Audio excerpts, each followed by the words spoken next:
may bagong loan app. Bagong-bago, guys. Wala pa nga nagbibigay sa kanya ng rating or wala pang comment. Kaya, mahirap yan. So, nag-decide ako, guys, na subukan ko yung loan app na to. Kasi akalain mo, sabi niya, nagpapahiram daw siya ng maximum 86,000 pesos. Looks promising, diba? Huwag niyo munang i-download dun si Cash King. Kahit na sinasabi niya na safest online loan platform daw siya. Mas mabuti pa panoorin niyo muna yung video na to, guys, ha? So, keep watching.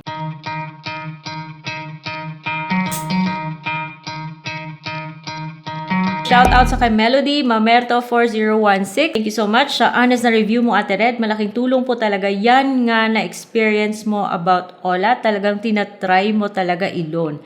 Thumbs up and more power. More power din sa iyo, Melody. At kung bago po kayo dito sa channel, subscribe na kayo because dito sinusubukan ko po yung mga loan apps para sa inyo. Hindi po sapat na puro lang comments yung binabasa natin. Dapat may magta-try talaga at magbigay ng heads up and experience. So my name is Ate Red, and when it comes to online loan platforms and financial literacy, I'm your go-to person, guys. Ako yung nagtatry ng loan app para sa inyo. So this video is not sponsored. It's based on my personal experience. Na-notice ko siya kanina, guys, nung ako'y nasa App Store. Yes, sa App Store. And this is the reason why you should not, for now ha, at least for now, at the time of filming this video, wag nyong isearch si Tala sa App Store. Dahil si Tala, for now, Android lang. Wala pa siya sa App Store. Kung isa-search nyo tong si Tala sa App Store, you might end up with this loan app. Yellow yung kulay. Sabi niya, nagpapahiram daw siya ng up to 86,000 pesos. Looks promising, di ba? But wait, wag muna, guys. By the way, kung kayo'y, para hindi kayo huli sa mga updates ko, especially pag nag-vlog ako about legit loan platforms,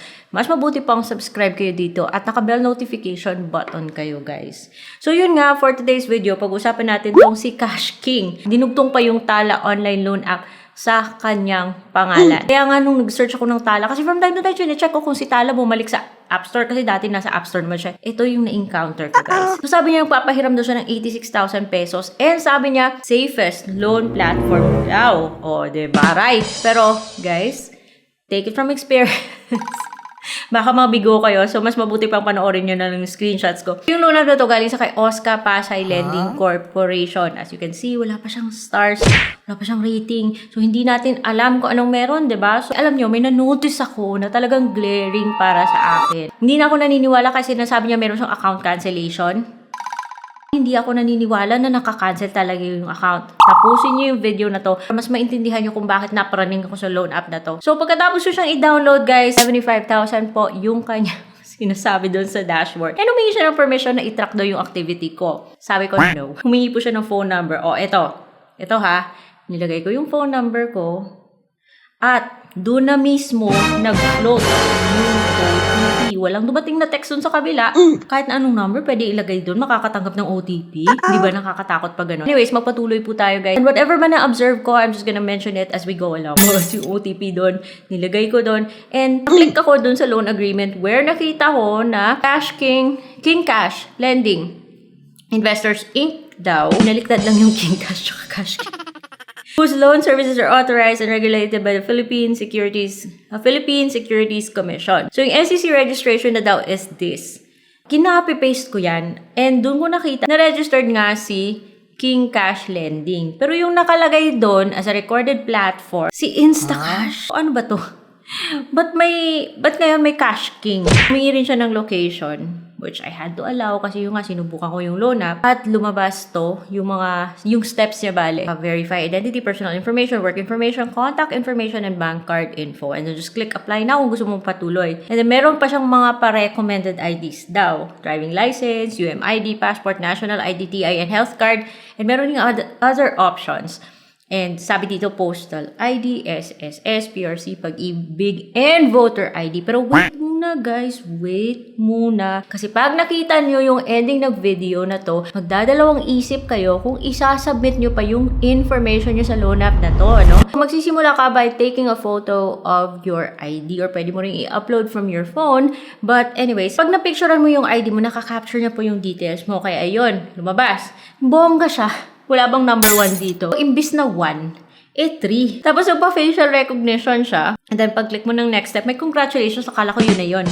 Kasi lumabas yung congratulations. Yung pala congratulations, tinanggap niya yung selfie ko. Moving on, humingi na siya ng other information like education, marital status, number of credit cards, email, gender, residential address, loan purpose, and address details. And then, on the next page, merong company name, address, company phone number, profession, working experience, monthly salary, and payday. So, kahit na sabihin mo, unemployed ka, housewife, you still need to provide your company information. So, medyo inconsistent siya, but that's not all. Hihingi po siya ng 3 contact information, which of course, kailangan mong kunin doon sa phone book mo.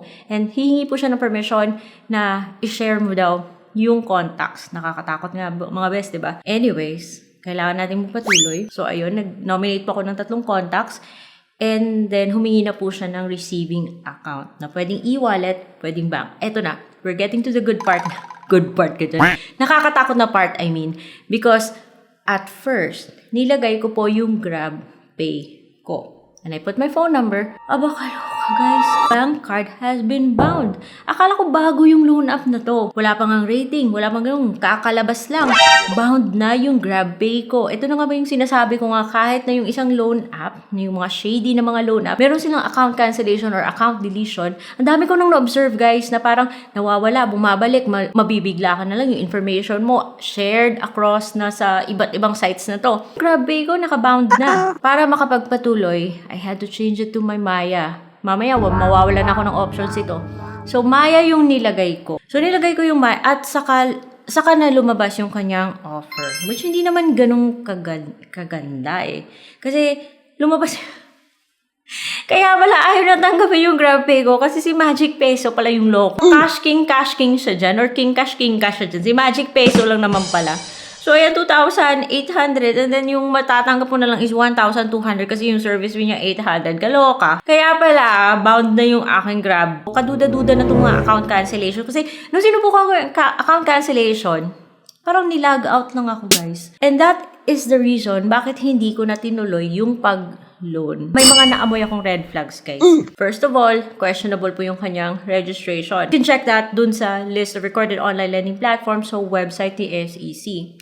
Yung second is the manner na lumabas yung OTP. Nilagay mo lang yung phone number, doon na mismo nag-float yung OTP sa mismong app. At wala akong natanggap na OTP sa cellphone ha. Walang text, walang napunta sa spam. Yun, lumabas si Magic Peso when the name of the app is actually King Cash King. Kaduda-duda yung mga ganyan guys. Kaya nga guys, mag-iingat po dapat tayo sa kung saan natin sinasubmit yung ating information. I've seen this so many times already na sasabihin nila malaking amount to yung ino-offer. Pero yung in the end, 2,000 lang pala. Usually sa mga natatanggap ko talaga, yung 1,200, babayaran mo 2,000 sa loob ng 7 days. Tulad ng sinasabi dito. Dalawa yung pwedeng mangyari. Ma-reject ka na on your second loan, di kumita na siya ng 800 sa inyo, diba? It's ganun siguro talaga yung business model nila.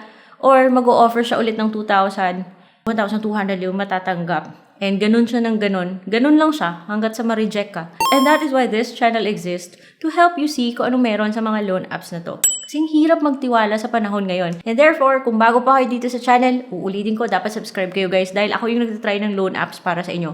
Walang marketing, walang links, 100% review lang po talaga para mabigyan kayo ng tamang expectations. At kung kayo naman yung naghahanap ng mga online loan platforms na nasubukan ko na at so far okay naman yung naging experience ko, approve man o hindi, you can check this playlist guys, legit loan apps by Ate Red. Kasi andito po yung mga loan apps na less than 10% yung kanilang mga interest every month. And kung 15% man sila per month, at least buo po silang natatanggap. Pero as much as possible, dun tayo sa loan app na less than 15% per month. And that's it for today's video guys. Kung ako'y masusunod, kasi opinion ko lang naman to guys ha, kung ako'y masusunod, X na po yung loan app na to.